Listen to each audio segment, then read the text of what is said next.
వైజాగ్ లో జూలై 24న BNR golden diamonds opening సందర్భంగా mega offers. Hi hello welcome to Suman TV. నేను మీ రోషన్. మానవ మృగాలు నిజంగా చెప్పాలంటే అడవుల్లో మాత్రమే క్రూర మృగాలు ఉంటాయి అనుకుంటాం, కానీ ఈ సమాజంలో ఉన్న వాళ్ళనే నిజంగా అలాంటి మృగాలతో పోల్చాలన్నమాట. అరే అభంశవం తెలియని ఒక 13 సంవత్సరాల బాలికపై అతి దారుణంగా 32 మంది రేప్ చేసి హాస్పిటల్లో చనిపోయిందో లేదో ఇంకా నిర్ధారణ బయటికి రాలేదు. కాబట్టి నిజంగా ఈరోజు ఆ అమ్మాయికి ఏదన్నా జరిగిందంటే దానికి కారణం కూడా ఈ మృగాలే. ఈ 32 మందిని నిజంగా నడిరోడ్డుపై పెట్టి కాల్చేయాలి. వీళ్ళకి ఎటువంటి శిక్షలు అంటే ఈ శిక్ష పడాలి, ఇన్ని సంవత్సరాలు జైల్లో ఉండాలి అలా మేపటం కాదు. 32 మందిని లైన్గా నించోబెట్టాలి, మొత్తాన్ని ముక్కలుగా నరికి కాల్చేయాలి అది వాళ్ళని. అరే ఎంత దారుణం! ఒక స్కూల్ నుంచి ఒక అమ్మాయి బయటికి వస్తుందంటే ఈరోజు పేరెంట్స్ భయపడాల్సిన పరిస్థితి నిజంగానే ఉంది. ఇంకా Gen Z kids, Gen Z alpha society మారిపోయింది, పిల్లలకి స్వేచ్ఛ ఇవ్వాలంటున్నాం, కానీ స్వేచ్ఛ ఇస్తే ఏం జరుగుతుందో, ఇవ్వకపోతే ఏం జరుగుతుందో కూడా మనం చూస్తున్నాం. ఆ ఫ్రీడమ్ వల్ల ఎన్ని దారుణాలు జరుగుతున్నాయి అంటే పేరెంట్స్ కూడా కొంత నిజంగా అంత ఫ్రీడమ్ పనికిరాదని కూడా తెలుసుకోవాలి మనం కూడా ఇప్పుడు. అరే ఒక అమ్మాయి స్కూల్ నుంచి వస్తుంటే ఒక ఆటో డ్రైవరు హోటల్ వాడికి అమ్మి ఆ హోటల్ వాడు 5-6 హోటల్స్ మార్చుకుంటా ఆ అమ్మాయిని అతి దారుణంగా రేప్ చేసి మందు దాపించి మరీ రేప్ చేయించి ఈరోజు ఆ అమ్మాయి హాస్పిటల్లో చావు బతుకుల మధ్య కొట్టుమిట్టాడుతుంది. ఇలాంటి మృగాల్ని ఏం చేయాలి ఒకసారి సమాజం ఆలోచించండి. దీని గురించి మాట్లాడడానికి ప్రజెంట్ నాతో పాటు ఉన్నారు సంధ్యారెడ్డి గారు. సంధ్యారెడ్డి గారు నమస్తే. నమస్తే రోషన్ గారు. వారం రోజుల నుంచి నడుస్తుంది అదే చూస్తున్నాం. ఎందుకంటే చిన్న అమ్మాయి కదా, మైనర్ అమ్మాయి కాబట్టి ఎక్కువ డిస్కషన్ చేయొద్దు అనుకున్నాం. ఎందుకంటే డిస్కషన్ చేసి ఏం ఉపయోగం చెప్పండి. మాట్లాడుతున్నాము ఈ రోజు 13 years అమ్మాయి, మొన్న మనం అక్కడ చూసాం కదా నిజామాబాద్ లో 8 years అమ్మాయి, మొన్న మెదక్లో చూసాం 5 years అమ్మాయి, ఇంకా ఈ మధ్యలో ఆంధ్రాలో ఒక దగ్గర 4 years అమ్మాయిని చేశారు. కాకపోతే వాడిని షూట్ చేశారు, అంటే పోలీసుల మీదనే వాడు రిటర్న్ తిరిగినప్పుడు. అంటే రోషన్ గారు 13 సంవత్సరాల అమ్మాయి విషయము అసలు ఎంత దారుణంగా ఉందంటే 8th class చదువుతుంది. ఒక ఆటో డ్రైవర్, అంటే ఒక ఆటో అంటే కూడా భద్రత లేదు బయట. మరి ఎలా చెప్పండి, ఇప్పుడు తల్లులు స్కూల్కి పంపిస్తారు, 24 గంటలు అయితే తల్లులు ఒక మాట మాట్లాడుకుందాం, స్కూల్కి వెళ్ళేటప్పుడు ఆటో మీద డిపెండ్ అవుతాం, లేదంటే స్కూల్ వ్యాన్, స్కూల్ బస్సు. అమాయకమైన నిజంగా అండి మానవ మృగాలు అనేది అడవులలో కాదు, ఒకప్పుడు అడవులలో ఉండేవి. ఒక్కొక్కసారి అవేనేమనిపిస్తుంది, ఆ పాపము కనీసం ఇంత ముద్ద ఏదైనా పెడితేనన్నా అవి ఒక ప్రేమ చూపిస్తాయి. వీళ్ళకి ఎంత దారుణం అంటే ఆ పాప చెప్తుంటే వాడు అక్కడి నుంచి తీసుకొని వాయిస్ విన్నాను. అసలు ఆ పాప ఏమంటుంది, నాలాంటి అమ్మాయిలకి ఇంకా జరగకూడదు ఇందులో చెప్తుంది. అసలు అలాంటి శిక్ష పడాలి వాళ్ళకి అని చెప్తుంది. అసలు ఆ అమ్మాయి మాట్లాడుతుంటే కూడా కళ్ళు మొత్తం ఇలా వాసాయి, మొత్తం ఇలా వాసి నాకైతే కడుపు తరుపుకోయింది. చిన్న పాప, వాడు ఒక హోటల్ యజమానికి సిగ్గు శరం కొంచెం అని ఉందా అండి? అసలు వాడికి ఏమన్నా ఇవాళ ఆ చిన్న పాపను పెట్టుకొని వ్యభిచారం చేస్తాడా? అంటే మీరు ఎంత జరుగుతున్నా కూడా వాడు బిడ్డ గుర్తురా లేదండి? లేదంటే అట్లీస్ట్ పెళ్లి కాలేదనుకో వాడి చెల్లె గుర్తురా లేదండి? ఇవాళ ఆటో కానివ్వండి, అక్కడ ఉన్న వాళ్ళు కానివ్వండి, అక్కడ అమ్మిన తర్వాత వాడేం చేశాడు, 5 hotels మారుస్తూ ఒకే దగ్గర ఉంటే, అంటే ఇది వాంటెల్లి జరిగింది కాదు ఇది. అంటే ఇలాంటి అమ్మాయిలని ఇట్లా ట్రాప్ చేయాలి. ఆ అమ్మాయి పెయిన్ వస్తుంది, రక్తం మొత్తం బ్లీడింగ్ అవుతుంది అని ఏడుస్తుంటే ఆ అమ్మాయి అరుస్తే బయట వాళ్ళకి ఏడా అనిపిస్తుంది అని మద్యం తాగించారంట. అవును, ఆ అమ్మాయి చెప్తుంది. మద్యం తాగిస్తే ఆ అమ్మాయికి స్పృహ కోల్పోయిన తర్వాత ఈ మానవత్వ 32 మందిని అరెస్ట్ చేస్తాము, వాడిని ఉరి శిక్ష చేస్తాము, వాడిని అది చేస్తాము అనేది ఫస్ట్ రాజకీయ వ్యవస్థలో మార్పు రావాలండి. మీరు ఏమన్నానండి, ఏ రాజకీయమైనా సరే మహిళల భద్రత లేకపోతే అవసరమే లేదు. అసలు ఈ రాజకీయాలు ఎవరి కోసం అండి? ఎందుకండి ఇవి? వాడు తప్పు చేస్తే రాజకీయ నాయకుని దగ్గరకు వస్తాడు, వీడు మనోడే వదిలేయమంటారు. రాజకీయ నాయకులు అసలు కలగజేసుకోకండి, మీరు ఇలాంటి విషయాలలో కలగజేసుకోకండి. ఇలాంటి చెత్తనా కొడుకులు చేసినప్పుడు ఫుల్ సపోర్ట్ ఇచ్చేసేయాలి వాళ్ళను వాళ్ళకి ఈ విషయంలో మహిళా భద్రత విషయంలో రాజకీయ నాయకులు అసలు జోక్యం చేసుకోకండి. ఓట్ల కోసము మన కోసం కాదండి రాజకీయము. మహిళా భద్రత ఇవాళ భద్రత లేకపోతే వాళ్ళు ఏం అడుగుతున్నారు, ఒక భద్రత అడుగుతున్నారు. భద్రత ఎక్కడుందండి? చిన్నపిల్లకి లేదు, ఎవరికి తల్లి కడుపులో ఉన్నప్పుడు మాత్రమే భద్రత. తల్లి కడుపులో నుంచి బయటకు వచ్చిన తర్వాత చిన్న పిల్ల లేదు, పెద్ద పిల్ల లేదు, ముసలామె లేదు, ముడుగామ లేదు. ఏంది ఎక్కడ పోతుంది ఇది? ఎందుకు చట్టాలు ఎందుకు మార్చలేవండి? ఇవాళ మీరు కానీ నేను కానీ ఇక్కడ కూర్చొని మాట్లాడుతున్నదా మనం ఏం మార్చగలుగుతున్నాం చెప్పండి? ఏం మార్చగలుగుతున్నాం అనేది ఇట్లా నరాలు ఉడుకుతున్నాయి ఇట్లా. ఇవాళ వ్యవస్థలో మార్పు రావాలంటే చట్టాలలో ఎప్పుడో రాసిన చట్టాలండి, ఆ చట్టాలలో ఎందుకు మనం మార్చుకోలేము? ఒకప్పుడు ఇన్ని మర్డర్లు, ఇన్ని అత్యాచారాలు, ఇన్ని లేవు. అప్పుడు రాసిన చట్టాలను ఎందుకు సవరణ చేసుకోలేకపోతున్నాం? చట్టాలు ఉన్నాయి రోషన్ గారు, చాలా ఉన్నాయి. ఇప్పుడు నిర్భయ మొన్న చూసినాం, నిర్భయ చేశాం. చాలా మంది ఏం మార్పు వచ్చింది చెప్పండి? ఈ చట్టాలని ఏదో ఒకటి జరగగానే ఆ అమ్మాయి పేరు మీద ఒక చట్టం పేరు పెడతారు. ఆ చట్టాలలో ఏదో ఒంట్లో వణుకు రావాలన్నారు. ఏమొచ్చింది? ఎవరికి సిగ్గు శరాలు ఏముండవు కొడుకులకి? మాన మృగాల గాడిదలాగా 14 మంది ఏమో దొరికిరంట, మిగతా వాళ్ళు దొరకలేదంట. అసలు ఎక్కడ పోతుంది సమాజం? నేను అనేది ఏంటంటే మీరు అట్లా ఎంజాయ్ చేయాలంటే వేరే ఉంటారు ఆడవాళ్ళు, వెళ్ళండి.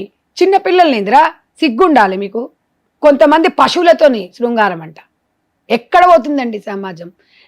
అసలు ఇట్లా మాట్లాడుకున్నప్పుడు రాజకీయ నాయకులు ఒకటి చెప్పాలి, చట్ట సవరణ మేము చేస్తాము, మహిళలకు పూర్తి భద్రతను కల్పిస్తాము అంటేనే ఆగుతుంది తప్ప టీవీల ముందు కూర్చొని మనం ఎంత నోర్లేసుకొని మనం ఎంత చెప్పినా వేస్ట్. మీరు ఇది చేస్తారా? మాకు ఉచితాలు వద్దండి, మీరు ఇచ్చే డబ్బులు వద్దండి, మీరు ఇచ్చే ఏవి కూడా మాకు అవసరం లేదు.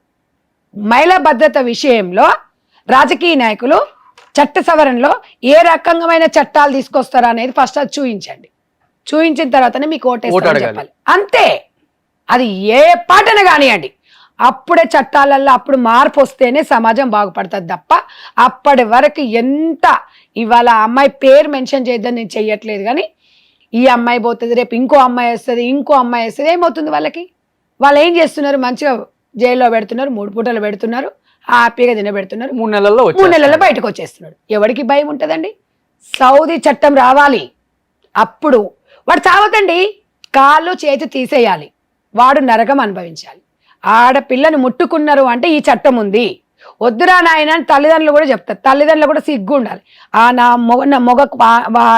అమ్మాయిని ఇబ్బంది పెట్టిన అమ్మాయిలు అత్యాచారం వాళ్ళ తల్లిదండ్రులకు సిగ్గు ఉండాలి. అరే చెల్లెరా, అరే అక్కరా, ఇట్లా అని చెప్పరా వాళ్ళు? కానీ రోడ్ల మీద పడేస్తారా?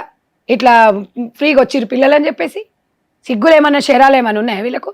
ఏం చేస్తున్నామండి మనం? అందరం ఇన్స్టాలో మాట్లాడుతున్నాము, టీవీలో మాట్లాడుతున్నాము, కామెంట్స్ పెడుతున్నాము, అంతకు మించి ఏమైనా చేయగలుగుతున్నాం చెప్పండి? ఏదో ఒకటి చేయాలంటే ఇవాళ ప్రతి ఒక్కరం అదే చెప్పాలి. తిరుగుబాటు స్టార్ట్ అవ్వాలండి. అంతే. ఈ సమాజంలో తిరుగుబాటు వచ్చినప్పుడే సో బంగ్లాదేశ్ ప్రధాని ఇంటి మీదకు వెళ్ళి చూశారు, అట్లా మారాలి. అట్లా తిరుగుబాటు లేకపోతే జీవితాంతం మనం ఎట్లా అంటే అమ్మో మాట్లాడితే మనకేం కేసులు పెడతారా, మనల్ని ఎవరు తీసుకెళ్తాడా? కేసులు ఏంటండి? ఇప్పుడు మనం ఎప్పుడైతే మన తిరుగుబాటు స్టార్ట్ అవుతుందో సమాజంలో, మీరు చెప్పారు కదా చట్టాలు కూడా అక్కర్లేదండి, మన తిరుగుబాటు వాస్తవం. ఇప్పుడు వాడు తప్పు చేసిన మనమే, సమాజం మనమే వాడిని అసలు ఏదో ఒకటి, కానీ చట్టాన్ని మీ చేతిలో మళ్ళీ దాని మీద మనం మాట్లాడమని చెప్పేసి ఆ మాటకు ఒక అది ఉంటుంది. దీని మాత్రం ఫస్ట్ ఉంటారండి. నెంబర్ 1 ఏదైనా మనం కామెంట్ చేసామనుకోండి, ఏదైనా మాట్లాడామనుకో కేసు పెడతారు. కేసు అనేది అలవాటు అయిపోయింది. కానీ ఇంప్లిమెంటేషన్ ఎవరు చేస్తున్నాడు? దీంట్లో ఎవరు కరెక్ట్ చేస్తున్నారు? కేసు ఫైల్ అయితే అండి ఎఫ్ఐఆర్ చేయరు తెలుసా అండి? 15 రోజులు దాచిపెడతారు. అంటే వీళ్ళిద్దరు కూర్చొని మాట్లాడుకుంటారు, బేరసాలు, లేకపోతే ఆ నాయకుడు వచ్చి వీనికి చెప్తాడే, ఈ నాయకుడు వచ్చి వీడికి చెప్తాడేమో అని చెప్పేసి ఎవరికి కూడా కేసు బుక్ చేయరు తెలుసా? ఇమ్మీడియట్లుగా అక్కడ జరిగినప్పుడు పోలీస్ డిపార్ట్మెంట్ వాళ్ళు పాపం వాళ్ళు ఏం చేస్తారు చెప్పండి? వాళ్ళు ఏం చేస్తారు? వాళ్ళకి పూర్తి స్వేచ్ఛ ఇవ్వాలి కదా. ఇవాళ నేను ఈ విషయాలల్లో మనం అందరము, మహిళలం అందరము ఎందుకు మనం కొట్లాడలే కదా? మీరు 33% రిజర్వేషన్ అడుగుతున్నాం కదా మనము ఈ విషయాలు, అందుకే కదండి అడిగేది. చట్టాలల్లో మార్పు తీసుకురావాలి అంటే మహిళలతోని 100% జరుగుతుందండి. ఎందుకు అని అంటే రాజకీయాలు చేయాలని కాదు, మన పిల్లల్ని మనం రక్షించుకోవాలి, మన భద్రత మనమే చూసుకోవాలి. ఎవ్వడు చూడడు, ఇంకా అర్థమైపోయింది. ఎంతసేపు ఉన్నా ఓటు కోసం వచ్చేసి చెప్పిపోవడమే తప్ప మహిళల భద్రత విషయంలో మార్పు అనేది రాదండి. ఎన్నిసార్లు డిస్కషన్ పెట్టుకోండి, మీరు ఎంత పెట్టుకోండి, అది మార్పు రానంత వరకు ఇప్పుడు కేంద్ర ప్రభుత్వము మోడీ గారు ఉన్నారండి, తను ఒక నిర్ణయం ఈ విషయంలో తీసుకుంటే తప్పేంటండి? ఆయన ఎన్నో నిర్ణయాలు తీసుకున్నారు. నేను అదే సంచలనమైన నిర్ణయాలు తీసుకున్నారు. ఈ విషయాలలో తీసుకుంటే అందులో మీ మదర్ ఉండొచ్చు, మీ సిస్టర్ ఉండొచ్చు, మీ అందరికీ వర్తిస్తుంది కదా. మహిళలకి భద్రత అవసరము రోషన్ గారు, నేను చెప్తున్నాను కదా. సరే ఒక 5-10% వాళ్ళు బరదేగించిన వాళ్ళు ఉండొచ్చు, కానీ 90% పీపుల్ వాళ్ళకి భద్రత చాలా అవసరం. చట్టాలలో పాపం పోలీస్ స్టేషన్లకు పోతున్నారు కానీ న్యాయం జరగట్లేదంటే చట్టాలు కరెక్ట్ లేవు. వాళ్ళది ఏముంటుంది, కేసు బుక్ చేస్తారు, కోర్టుకు పంపిస్తారు, అక్కడి వరకే వాళ్ళది ఉంటుంది. కోర్టు ఏం చేస్తుంది, మీ ఒక్క కేసు కాదు కదా 100 కేసులు ఉన్నాయని చెప్పేసి 10 సంవత్సరాలు పెండింగ్. ఈ కేసుకు న్యాయం ఎక్కడ జరుగుతుంది, ఇక్కడ బాధితులకి న్యాయం ఎక్కడ జరుగుతుంది, ఈ బాధితులు ఎవరికి చెప్పుకోవాలండి? ఇది నేను సమాజాన్ని నేను క్వశ్చన్ చేస్తున్నా. ఎంత ఫైట్ చేసినా ఒక్కరితో అయ్యేది కాదు కదా. ఇవాళ తిరుగుబాటు మొదలవ్వాలి. సేమ్ ఎగ్జాంపుల్ అండి, మన సీనియర్ నటి ప్రత్యూష గారి కేసు. అవును, చనిపోయి ఎన్ని సంవత్సరాలండి? ఇప్పుడు ఆల్మోస్ట్ 23 ఇయర్స్. మొన్న వాళ్ళ 23 ఇయర్స్ వెసులుబాటు, అది కూడా తీర్పేం కాదు. అవును, 2001-2లోనో ఆల్మోస్ట్ 24 ఇయర్స్ వాళ్ళ మదర్ చేసింది. కానీ దారుణము, దుర్మార్గం. ఇవాళ అమ్మాయి పరిస్థితి చూస్తుంటే హాస్పిటల్లో బా ఎంత చక్కగా ఉందండి పాప. అసలు ఆ చిన్న పాపలను మనం చిన్నపిల్లల్ని ముద్దు పెట్టుకుంటేనే నలిగిపోతారేమో పాపం పిల్లలు అని అట్లా ఉంటుంది మనకి. అలాంటి వాళ్ళు అసలు ఏముంటుంది రోషన్ గారు, వాళ్ళంత ఏడుస్తుంటే, వాళ్ళంత బాధపడుతుంటే, అంటే కామాందులే కదా వీళ్ళు ఒక మృగాలే కదా. మృగం అయితేనే చలనం ఉండదు. మృగాలలాగా ఈ రకంగా చేస్తూ ఉంటే అసలు సమాజంలో వాడు మనిషి అని ఎట్లా అనుకుందాం? ఆ మనిషికి ఎందుకు జైలు శిక్ష వేయాలి, ఎందుకు వాడు తిండి పెట్టాలి, ఎందుకు వాడిని సాధాలి, ఎవరి కోసం సాధాలి వాడిని? ఎందుకు మనం షూట్ చేయలేకపోతున్నాం అంటే చట్టాలు ఒప్పుకోవండి, చట్టంలో అలా లేదండి, రాజ్యాంగంలో ఇది ఉందండి. రాజ్యాంగంలో మాత్రం పిల్లలను చంపాలండి, పిల్లలను హత్యలు చేయాలండి, పుణ్యానికి కానీ ఆడ పడేస్తారు, వాళ్ళని మాత్రం చంపే రైట్ మాత్రం ఇచ్చింది. ఇవన్నీ చూసుకుంటూ వీళ్ళందరూ ఉండాలి. ఎంతసేపు ఉన్నా ఇక్కడోడు అక్కడోడు రాజకీయాలు చేస్తారు, వాళ్ళ లబ్ధి కోసం, వాళ్ళ కుటుంబాల కోసం కోట్లు సంపాదించుకొని వాళ్ళ కోసం బాగుంటారు. అంతే తప్ప ఈ చట్టంలో మార్పు రానంత వరకు ఈ సమాజంలో ఎవ్వడం ఆపలేమండి. మాట్లాడడం కూడా వేస్టే. అవును, కానీ 32 మందిలో ఒక్కడికి కూడా అనిపించలేదు. పాపే మందు తాగుందే అనిపించదు, మందు తాపామే. రిమ్మ మీద ఉంటారు కొడుకులు, ఏం చేస్తారు? ఆ కొడుకులేమో కరెక్ట్ కొడుకులా, రిమ్మ మీద ఉంటారు, గంజాయి తాగుంటారు, ఏదో ఉంటారు, ఏదో తంబాకా ఏదో వేస్తారు కదా. ఆ మానవత్వం ఉన్నోడు గట్లేం చేస్తారండి? మానవత్వం లేని కొడుకులు ఎవడున్నాడండి? ఇవాళ రేపట్ల ఆ అమ్మాయి కాదు, ఈరోజు మాలాంటి వాళ్ళం బయటకు వచ్చి ఇంటికి వెళ్ళే వరకు మన పరిస్థితి ఏంది అవును అనేది మనం ఆలోచించుకోవాలి. ఎగ్జాంపుల్ ఐపీఎస్ సుమతి గారు మొన్న మనం దిల్సుఖ్ నగర్ లో కదా, దిల్సుఖ్ నగర్ లో ఆమె చూసిన ఆమెకి అంత జరిగింది అన్నప్పుడు దాన్ని కొంతమంది ట్రోల్ చేశారు. ఈమె కారాత్రి పుట్టి వెళ్ళవలసిన అవసరం ఏముందని. సమాజంలో ఎట్లుందంటే, కానీ అలాంటి సుమతి లాంటి మేడం వాళ్ళు లాంటి వాళ్ళు మహిళల మధ్యన తయారు కావాలండి. 100% ఒక్కరి నుంచే స్టార్ట్ అవుతుంది ఏదైనా ఉద్యమం అనే, ఏదైనా ఒక్కరి నుంచే. ఒకేసారి బల్క్గా రారు ఎవరు. ఆ ఉద్యమాన్ని ఒక మంచి దశలో తీసుకుపోవాలంటే కొంచెం మనం ఏదైనా సాధించుకోవాలంటే కొంచెం టైం పడుతుంది అంతే తప్ప ఇది ఒక మనం రౌండ్ టేబుల్ లేదంటే డిస్కషన్లో కూర్చొని ఆ లేడీ మాట్లాడడము, ఈ లేడీ మాట్లాడడం, ఇవన్నీ చేయడం ఏముందండి? అంతకుమించి మనం ఏం అది లేదు. నాకు మాట్లాడాలన్నా కూడా ఒక్కొక్కసారి ఏం మాట్లాడతామండి అనిపిస్తుంది. ఎవరిని వాళ్ళు చూసుకోవాలన్నా అసలు ఎవరు వ్యక్తిగత విషయాలలో ఎంత వెళ్ళొద్దు అనుకున్న, ఎవరికైనా అమ్మాయికి అన్యాయం జరిగిందంటే మాట్లాడదామంటే ఏం మాట్లాడాలి? మనం మాట్లాడి ఏం చేయగలుగుతాం? మనం వాళ్ళకి ఏమైనా చేయగలుగుతామంటే చేయగలిగింది ఒకటి ఏం లేదండి. ఇన్స్టాగ్రామ్లలో పోస్టింగ్లు పెట్టుకోవడము,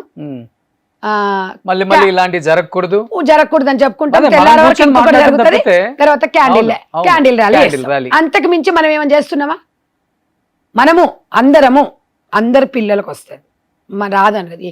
ఇవాళ మానవ మృగాలకి వాడు గొప్పోడు, బీదోడు, ఎమ్మెల్యే పిల్లల, మినిస్టర్ల పిల్లల, బిజినెస్ మ్యాన్ పిల్లల, కోటీశ్వర పిల్లల, సినిమా హీరో పిల్లలు ఉండదు.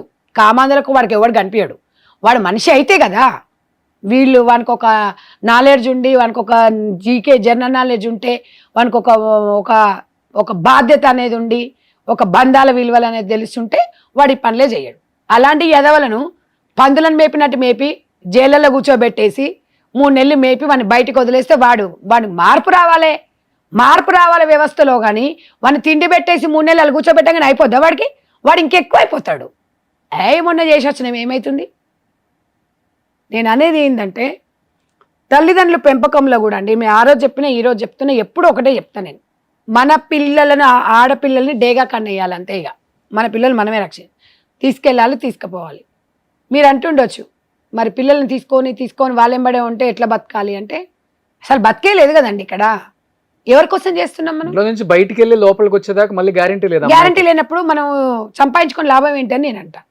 కానీ కంపల్సరీ పిల్లలు ఒక్కరినైనా సరే, ఆ ఒక్క పిల్లలు కన్నా మనం భద్రతగా ఉంటాము, భరోసా ఇస్తాం మన పిల్లలుగా అనుకున్నప్పుడే కనాలండి. ఆశ్చర్యం ఏంటంటే గవర్నమెంట్ ఏమో ఒక్కళ్ళు కాదు, ఇద్దరు కాదు, ముగ్గురిని కనండి. ఎందుకు ఇలాంటి మానవ మృగాల కోసం? బాగుంది, మరి ముగ్గురిని కంటారు, ఓకే. మీ మాట విని, అంటే భారతదేశంలో పాపులేషన్ తగ్గిపోతుంది అన్నారు, ఓకే కందాం, ఓకే. కంటే రక్షణ ఇచ్చే గవర్నమెంట్స్, భరోసా ఇచ్చే గవర్నమెంట్స్ ఏమీ లేవు మళ్ళీ. మళ్ళీ వాళ్ళే మీరు అన్నట్లుగా ఒక క్యాండిల్ అంతే, లేకపోతే ఇంట్రాగేషన్ అంతే, ఇంతే. అంతకు మించి ఏముంటది? మీలలో మార్పు రావాలి సార్. మీలో మార్పు వచ్చి మీ రాజకీయ నాయకులు నిజంగా మేడం చెప్పినట్లు చట్టాలు తీసుకురాకపోయినా కానీ ఏదైనా ఇష్యూ జరిగినప్పుడు మీ ఇన్వాల్వ్మెంట్ తగ్గించుకోమని మీ ఎమ్మెల్యేలకో మీ మంత్రులకో ఒక ఆదేశాలు జారీ చేయండి. ఇప్పుడు పెత్తనం అంతా వాళ్ళే చేసేది. ఎవడో తెలిసినోడికి ఈడు తెలిసినోడు, వీడికి వాడు తెలిసినాడు, వాడికి వాడు తెలిసినాడు, వీడి బిల్డప్ ఇస్తాడు స్టేషన్ లో. ఎమ్మెల్యే ఫోన్ చేయరా, మాట్లాడు, అసలు ఎస్ఐ గారు వదిలిపెట్టు, పోలీస్ డిపార్ట్మెంట్ రాజకీయ నాయకుల ఇన్వాల్వ్మెంట్ ఉండకూడదు. ఉండకూడదు సగము సమస్యకు పరిష్కారాలు అవుతాయి.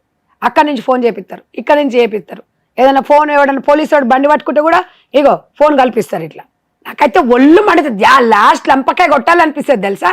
ఏదన్నా ఉంటే నువ్వే మాట్లాడరా, నువ్వే మాట్లాడు, నువ్వే చెయ్యి, నువ్వే ఉండాలి. వీడు పెద్ద తురుమన్కాడి చేసిన ఏదో పనికి మళ్ళీ ఇంకో ఏదో వచ్చి వాడికి ఒత్తాస పలుకుతాడు. అందుకే నేను ఉన్నది ఉన్నట్టు మాట్లాడతా. రోషన్ గారు, నేనే సెలబ్రిటీని కాదు, నేను ఎవరికి తొత్తు కాదండి.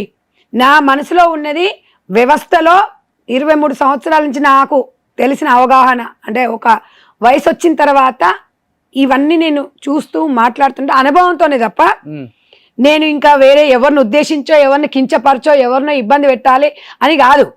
రాజకీయాలు అనేది మనం ఉన్న తర్వాతనే రాజకీయాలు ఉంటాయండి. రాజకీయాలు ఏముంది, మనం పుట్టినాకనే కదా రాజకీయాలు పుట్టినాయి.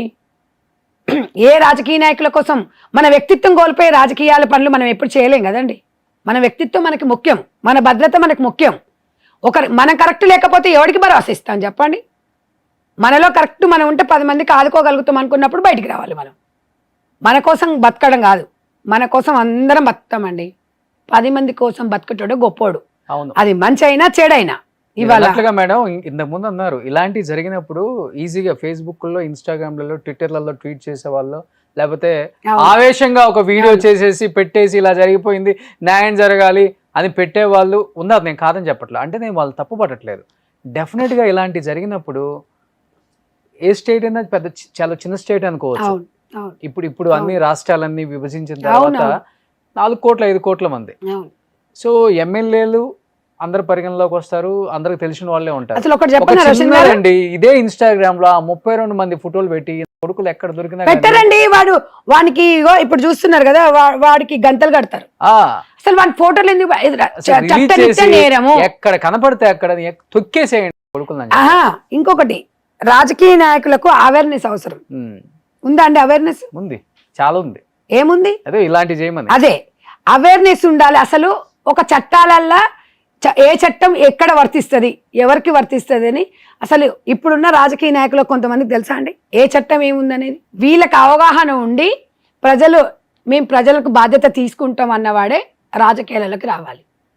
రాజకీయాలలో ₹1 కోటి ఖర్చు పెట్టి 2 కోట్లు సంపాదించుకున్నవాడు వస్తే లాభం ఏంటి చెప్పండి? ఇగో గిట్లానే ఉంటుంది వ్యవస్థ.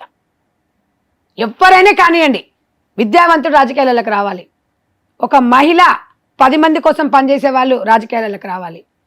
తన కోసం కాకుండా 10 మంది కోసం కొట్లాడే వ్యక్తి రాజకీయాలకు రావాలి. ఈ పార్టీ ఆ పార్టీ ఈ పార్టీ ఏ పార్టీ అని నేను అనట్లేదు.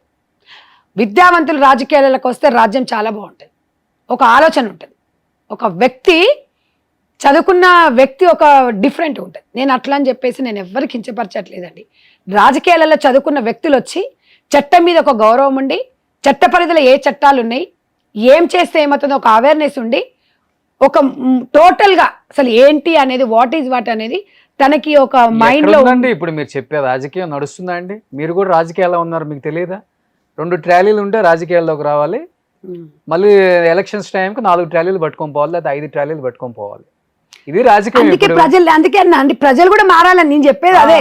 ఇప్పుడు రాజకీయ నాయకుడు వాళ్ళు ఏమంటారంటే వాళ్ళు ఇస్తున్నారండి మేము తీసుకుంటున్నాం అంటారు, వాళ్ళు అడుగుతున్నారండి మేము ఇస్తున్నామని వీళ్ళు అంటారు.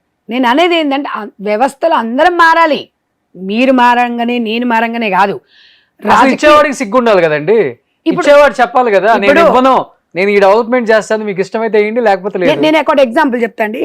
మున్గోడులో ఒకసారి బై ఎలక్షన్ లో, అది విజువల్స్ మీ దగ్గర ఉండొచ్చు కూడా, వేరే పార్టీ వాళ్ళు 3,000 ఇచ్చినారని చెప్పి వాళ్ళు 4 ఇచ్చారు, మీరు 3 ఇస్తేనే ఇస్తామని రోడ్ ఎక్కలేదండి, ఎక్కారు. నేను అనేది ఏంటంటే ఈ 3,000కు 4,000కు మనం కకృతి పడితే ఇగో వ్యవస్థ గిట్లనే ఉంటుంది, ఇట్లనే సంకనాగిపోతుంది. ఎవరు మారాలి? మనమే మారాలి. నేను రాజకీయాలంటే నేను రాజకీయాలు అనేది కాదండి, ఒక వ్యవస్థ గురించి కొట్లాడుతున్నా, నేను ఒక మార్పు గురించి కొట్లాడుతున్నా, ఒక మహిళ భద్రత కోసం కొట్లాడుతున్నా. రాజకీయాలు ఏముందండి, వాళ్ళు ఉంటే రేపు పోతాయి. ఎక్కడున్నా సరే మనకంటే ఒక ముద్ర వేసుకోవాలి.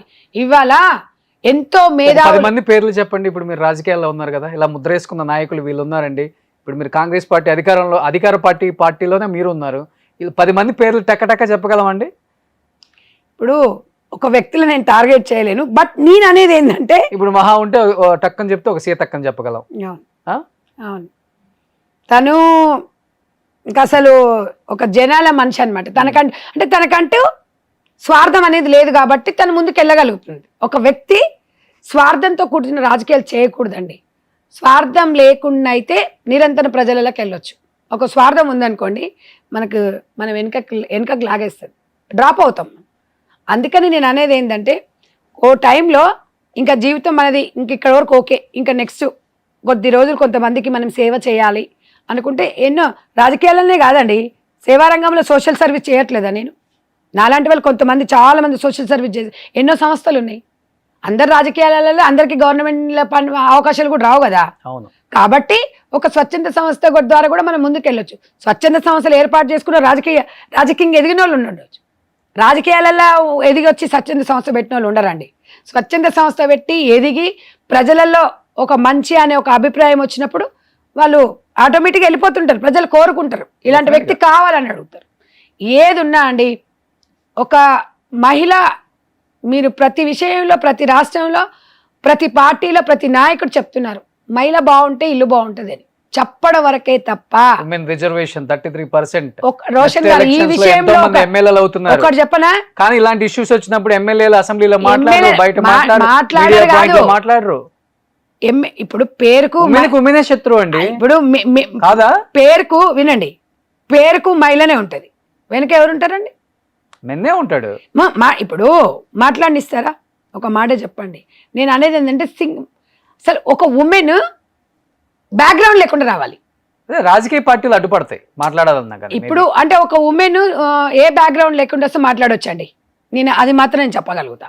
బ్యాక్గ్రౌండ్ ఉండి వెనక నుంచి లాగేవాళ్ళు, వెనక నుంచి అది ఉండేవాళ్ళు కాదు, ప్రజలకి కనెక్ట్ కావాలి. ఇచ్చే 4,000 5,000 ఎన్ని రోజులు ఉంటుంది రోషన్ గారు? నేను ప్రతి వాళ్ళకి అదే చెప్తా, వాళ్ళు ఇచ్చే 4,000 5,000 మనకెందుకు? మన భద్రత తీసుకొని మన బాధ్యత తీసుకున్నాడే రాజకీయ నాయకుడు. అది నేను కోరుకుంటా. భద్రత బాధ్యత పక్కన పెడితే ముందు ఇలాంటి జరిగినప్పుడు మాత్రం ఇమీడియట్ గా రియాక్ట్ ఏ ఎమ్మెల్యే అని అవుతున్నారా? అవట్లా. ఏ మినిస్టర్ అని అవుతున్నారా? ఏ రాజకీయ నాయకులు అని ఎవరైనా మాట్లాడుతున్నారా? చెప్పండి, మీరే చెప్పండి. 4 years పాప తప్పిపోయి ఎన్ని రోజులైంది? మనం ఎన్నిసార్లు మాట్లాడుకున్నాం? సీసీ కెమెరాలు పెట్టుకున్నాము. ఎన్ని సీసీ కెమెరాలు ఉండవు. ఇప్పుడు బీద ధనిక అనేది కూడా కొంత స్వార్థం ఉందండి. నిజంగా అదే గొప్ప వాళ్ళకి జరిగింది అనుకోండి, ఇక అది వేరే ఉంటుంది. నిజంగా ఏ గొప్ప బీద కాదండి, ఒక తల్లే, ఒక బిడ్డనే. నేను అనేది ఏంటంటే, ఆ తల్లి బాధ అసలు ఇక మనం వర్ణించలేం. పాపకైతే న్యాయం జరగాలి అంటే న్యాయం జరిగేది ఇన్ ద సెన్స్ ఏముంది, కనీసం పాప ఇక్కడ ఉంది అనేది ఆచూకీ మనము కనీసం ఇలాంటి మళ్ళీ జరగకూడదని చెప్తే జరగకుండా ఉండదు. ఈ సొసైటీలో జరుగుతూనే ఉంటాయి. కానీ అట్లీస్ట్ పేరెంట్స్ చాలా మంది జాగ్రత్త పడండి, మళ్ళీ పాత రోజులు వచ్చేసాయి. ఎందుకంటే ఇలాంటి నరరూప రాక్షసులు ఎంత దారుణంగా ఉన్నారంటే, జంతువులన్నా కొద్ది గొప్ప నయం, అవి కొంచెం విచక్షణ రహితంగానే ప్రవర్తిస్తాయి, చూస్తాయి కొంచెం.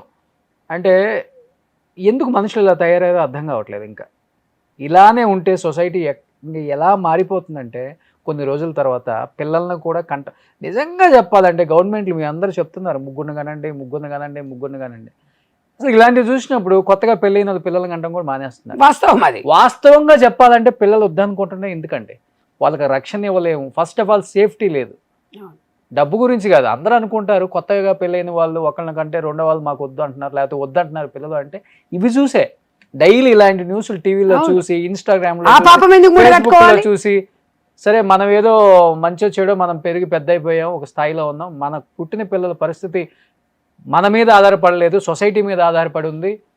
మనం కన్నీ వదిలేస్తాము, స్కూళ్ళకి పంపుతాం, కాలేజీలకు పంపుతాం, కానీ ఇదిగో ఇలాంటి నరరూప రాక్షసులు వాళ్ళ దానికి బలైపోతారేమో అన్న భయంతో కూడా కన్నైన వాళ్ళు చాలా మంది ఉన్నారు మేడం. చాలా మంది. ఇప్పుడు మీరు చూడండి, ఇంకొక 5 years అయితే పెళ్లిళ్ళు అనేది కూడా ఉండవు నాకు తెలిసి. తర్వాత లివింగ్ రిలేషన్స్ అంతే, తర్వాత by by by by Tata good bye అంటారు. ఇంకా పిల్లలు ఎడగంటారు వీళ్ళకి అంత మేబీ రాజ్యాంగాల్లో చేంజెస్ వస్తాయని అప్పుడు వస్తాయేమో మరి. సో ఎనీహౌ ఇలాంటివి అయితే మళ్ళీ జరగకూడదని అందరం కోరుకుందాం. బట్ అందరం కూడా స్టాండ్ అయి ఉందాం. అది ఈ స్టేట్ లో జరిగిందా, పక్క స్టేట్ లో జరిగిందా అట్లా కాదు. భారతదేశంలో ఎక్కడ జరిగినా మనం ప్రతి ఒక్కరం కూడా మన సాంప్రదాయమే ఫీల్ అవుతుంటాం. మనం ఎప్పుడు అయ్యో ఏంటి ఎట్లా అయిపోయిందని మనకు ఒక బాధ ఎక్కువ ఉంటుంది. కాబట్టి మళ్ళీ జరగకూడదు. ఇలాంటి జరిగినప్పుడు గవర్నమెంట్లు కూడా ఇమ్మీడియట్గా రియాక్ట్ అవ్వాలి, వాళ్ళని శిక్షించాలి, దారుణంగా శిక్షించాలి, అవసరమైతే చంపేయాలని కూడా కోరుకుంటున్నారు చాలామంది. ఇలాంటి శిక్షలు పడితేనే మనుషుల్లో భయం వస్తుంది. మనుషుల్లో భయం వచ్చినప్పుడే మనిషి అనేవాడు సమాజంలో స్వేచ్ఛగా తిరగగలడు. సో ఆ స్వేచ్ఛని మీరే ఇవ్వాలని మనస్ఫూర్తిగా కోరుకుంటున్నాను. సో థ్యాంక్ యూ సంధ్యారెడ్డి గారు. థ్యాంక్ యూ అండి. సుమన్ టీవీలో మీ పర్సనల్ అండ్ బిజినెస్ ప్రమోషన్స్ కోసం కింది నెంబర్కి కాంటాక్ట్ చేయండి.